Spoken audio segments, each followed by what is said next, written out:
Bismillahirrahmanirrahim. Assalamualaikum warahmatullahi wabarakatuh. Sobat Quran yang dimuliakan Allah Subhanahu wa taala, bolehkah kita murojaah hafalan tanpa ada suara yang keluar? Mungkin hanya qomat tamid saja.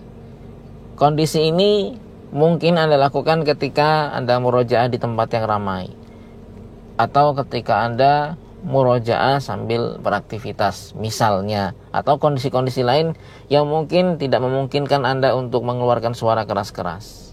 Apakah itu boleh? Dalam kondisi darurat itu boleh, tapi tidak boleh dibiasakan. Kenapa? Karena ada makharijul huruf yang harus dilafazkan, ada hak-hak huruf dan yang harus kita lafazkan.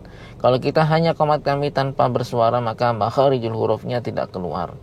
Dan berdasarkan pengalaman saya, murojaah dengan bersuara itu membantu untuk lebih cepat lancarnya daripada kita murojaah hanya qomat tamid saja, apalagi hanya di dalam hati saja.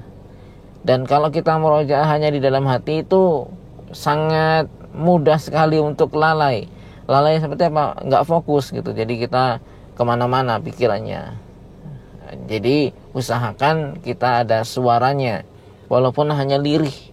Kalau misalnya kita murojaah di tempat yang ramai, yang mungkin tempat itu bukan tempat untuk murojaah, daripada kita bengong, kita murojaah, usahakan ada suara yang keluar walaupun hanya bisa didengarkan oleh telinga kita sendiri. Itu minimalnya ya. Seperti kita sholat sir, itu kan harus terdengar oleh telinga kita sendiri.